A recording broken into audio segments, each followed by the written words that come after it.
Bem, pessoal, retornando aqui ao nosso capítulo de dinâmica da rotação, eu gostaria de falar um pouco sobre o torque das forças internas, certo? Discutir um pouco que o torque dessas forças é sempre nulo, né? Então aqui eu tenho um pedaço do nosso corpo, certo? E considerar duas partículas, a partícula 1 e a partícula 2, que fazem parte desse corpo. Aí aqui eu tenho uma força que a partícula 1 faz sobre 2 e pela ação e reação eu tenho uma força que 2 faz em 1, tá certo?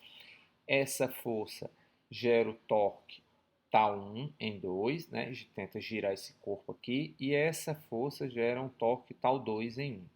Os módulos desses torques são mais Fl e menos Fl, onde as forças são de ação e reação são módulos iguais, né? Mesma direção e sentidos opostos, né? Como parte da terceira lei de Newton. Então, essa força vai gerar um torque numa direção, que é esse torque entrando na página, e essa força vai gerar um, um outro torque, que é o torque tal 2 em 1. Então, a partícula 1 e a partícula 2 de um corpo rígido exercem entre si forças iguais e contrárias, segundo a terceira lei de Newton. Se essas forças atuam ao longo de uma linha que une as duas partículas, os braços das alavancas são iguais e os torques dessas forças são iguais em contrário. Então, somente torques de forças externas alteram o movimento de rotação no corpo rígido. Isso aqui é a prova que, se você considerar várias partículas no corpo e pares ação e reação, sempre uma força-ação vai gerar um torque numa direção e a reação vai gerar um torque em outra direção, de forma tal que os torques se anulam para os pares de forças de ação e reação. Ou seja, confirmando que forças internas não geram torque em um corpo, apenas forças externas. Tá certo? Então, outro aspecto interessante quando se trata de forças externas é que, frequentemente, uma das forças externas mais importantes que atuam sobre o corpo é o seu peso. Essa força não é concentrada em um único ponto, ela atua em cada partícula constituindo o corpo. Contudo, em razão do fato de G ser constante em todos os pontos do corpo, sempre obteremos o torque correto em torno de qualquer eixo específico se a gente imaginarmos que o peso total do corpo esteja concentrado em seu centro de massa. Então, assumir que todo o peso do corpo está concentrado no centro de massa não é um aspecto equivocado. Ou seja, você pode levar em conta que todo o peso está no seu centro de massa e fazer o cálculo, quando necessário, de qual é o torque realizado pelo peso, considerando que toda a massa está e que o peso está atuando no centro de massa do corpo. Esse resultado vai ser demonstrado no capítulo 11, mas por enquanto precisaremos usar esse resultado em alguns problemas desse capítulo. Então, você pode assumir que a força-peso está atuando no centro de massa do corpo, certo? Como a força-peso vai ser uma das forças externas bastante atuante nos exercícios, nos problemas que nós vamos atuar, então essa consideração de fato é verdadeira e pode ser utilizada, certo? Então, agora, para exemplificar a equação da rotação, né, que a gente encontrou em uma aula anterior, né, que o somatório dos torques é igual ao momento de inércia vezes aceleração angular. Então, vamos fazer o uso nesse exemplo. Né? Esse exemplo é o exemplo 2 do seu livro. Um cabo é enrolado diversas vezes em torno de um cilindro sólido uniforme que pode girar em torno do seu eixo. Aqui o cabo está enrolado em torno do cilindro. O cilindro possui diâmetro de 0,12 metros e massa de 50 kg. O cabo é puxado com uma força igual a 9 N. Supondo que o cabo seja desenrolado sem dilatar e sem deslizar, ou seja, sem dilatar e sem deslizar, é um vínculo que a gente tem, ou seja, o tanto que o cabo deslocou, se desenrolou, é o tanto que o cilindro vai girar, né? Então, você sem deslizar e sem esticar, né? Então, qual é a aceleração? Então, aqui eu tenho o problema, aqui eu tenho o diagrama de corpo livre, né? As forças atuando no corpo, a força atuando aqui no tangente ao cilindro, né? Que é puxando o fio. Eu tenho a força peso atuando no centro de massa e tenho uma normal que compensa essas duas. Por quê? Porque não tem translação. Esse corpo vai simplesmente girar, ele não vai se deslocar. Então, para compensar a atuação da força F e da força peso, eu preciso de uma normal para que o somatório das forças seja igual a zero, seja a massa de aceleração do corpo translacional seja nulo. Então, A força atua tangencialmente à superfície do cilindro, portanto, o seu braço de alavanca é o raio R, ou seja, essa força gera torque. A força peso não gera torque, porque ela atua ao longo do seu prolongamento, passa pelo eixo do centro, né, de rotação. A força normal também não gera torque, porque o prolongamento dela passa sobre o eixo de rotação. Peso e força normal atuam sobre a linha que corta o eixo de rotação, portanto, não exerce nenhum torque. O torque no sentido anti-horário são positivos, né? O cilindro vai girar assim, então o fato dele ser no sentido anti-horário, então ele está saindo da página se você usar a regra da mão direita, né? Seguir o cilindro, o torque sai da página. X, Y e o torque está na direção Z. Então, pela equação da rotação, o torque na direção Z é I vezes alfa é o torque Z sobre I, né? Então, a gente quer alfa. Quem é o torque? É a força vezes a distância ao eixo de rotação, que é R. Então, é FR dividido por I, e é o momento de inércia de um cilindro, que é um meio de mr2, né? Então, dá alfa igual a 2F, o R corta com R, M sobre R, substitui os valores, enquanto que a aceleração angular alfa é 6 radianos por segundo ao quadrado. Tá certo? Aplicação direta da equação da segunda lei da rotação, você encontra a aceleração do corpo.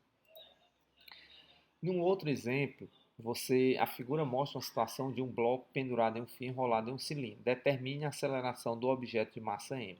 Então você tem um cilindro de massa m raio r, um bloco de massa m, esse cilindro está à altura h, e você quer saber qual é a aceleração desse bloco de massa m, certo?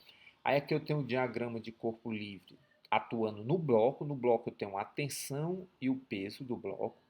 E aqui eu tenho um diagrama de corpo livre atuando no cilindro. No cilindro eu tenho a normal, né? Ele fica fixo, só pode girar. E a força mg, né? Atuando o peso dele atuando no centro de massa dele. E a tensão no fio devido a esse bloco estar pendurado, né? Aí eu escrevo o somatório das forças em Y igual a massa vezes aceleração, né? Qual é as forças atuando em Y no bloco de massa Mzinho? Tensão e o peso mg. Então, eu estou assumindo que o positivo é para cima, né? Desculpa, para baixo, o Y positivo é para baixo. Então, fica mg mais menos a tensão, né? O sentido negativo eu botei para cima. Está aqui o Y positivo, x positivo para cá, o Y para cá. Então, mg menos a tensão é igual a massa vezes aceleração.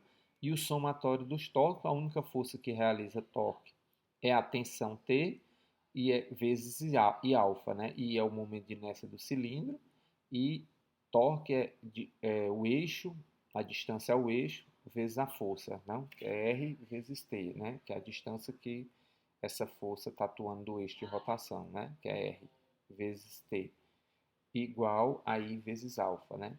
Substituindo que A é igual a R alfa, o que é que a gente tem? Né? A gente tem RT, 1 meio de R2 alfa, ou alfa igual a R alfa, né? Então, nessa equação, RT igual a 1 meio de MR A, tá certo? Porque R alfa, eu tirei um R daqui multiplicado por alfa e apareceu o A. Então, ficou 1 meio de MRA, corta esse R com R, tensão 1 meio da massa vezes a aceleração. Aí a gente utiliza esse resultado na equação do torque, né? mg, na equação da translação, mg menos 1 meio de ma, tá certo? mg menos 1 meio de ma é igual a ma pequeno, né? 2mg, multiplicando todo mundo por 2, ma igual a 2ma pequeno, ma grande, ma pequeno, 2mg passo o MA para o outro lado, né? Boto o A em evidência, 2mg igual a 2m mais m grande. Jogo isso aqui dividindo, o A fica 2mg dividido por esse termo entre parênteses, aceleração igual a g 1 mais m grande sobre 2m. E a tensão, né? Se você substituir, dá mg 1 mais 2m sobre m grande. Tá certo? Esse aqui é o valor da aceleração em função das massas, só substitui o valor das massas, você encontra o seu resultado. Aí agora, analisando os casos limite da sua solução, né? Tá aqui a minha solução para aceleração. Suponha que a massa m desse bloco é muito maior do que a massa do cilindro. O seu resultado me dá m muito maior do que m, esse termo vai a zero, a aceleração é g, ou seja, esse bloco cai com G. Então, quase toda a energia do bloco vai na forma da aceleração igual a G, não tendo quase consequência da sua rotação, né? Caso a gente vê que essa massa existe, o A cai com aceleração menor do que G, né? Porque parte da energia do sistema vai ter que ir para a rotação do cilindro e isso reduz o valor da aceleração dele. Aí o caso M muito maior do que M grande, né? Se M muito maior do que M pequeno, esse M que é desprezado fica G dividido por M, ou seja, a aceleração A é muito menor do que G. Né? Ou seja, esse bloco vai cair lentamente, porque toda a energia que ele tem potencial vai servir simplesmente para fazer com que esse aqui gire, certo? Já o caso da tensão, a tensão é mg1 mais sobre 2m sobre m grande. Se m igual a zero, você não tem bloco aqui, a tensão é igual a zero, como era de se esperar. Né? E se o m é muito maior do que mzinho pequeno, né, esse termo vai a zero e a tensão é igual a simplesmente o peso do bloco pequeno, né, como tinha de se esperar. Tá certo? Aí, se você considera o corpo caindo com a velocidade v0y igual a zero, isso aqui me dá Vy do 2AY vezes H. Vy é 2GH substituindo AY, G1 mais M sobre 2M. Mais uma vez, se você considera que a massa Mzinha é muito maior do que o M grande, esse termo vai a zero e você cai na equação de Torricelli normal. Se essa massa é considerável, veja que a velocidade com que o bloco cai é menor do que uma queda livre, ou seja, parte da energia que o bloco ia ter vai ser utilizada para rodar esse cilindro, ou seja, a energia vai ser compartilhada em rotação e translação.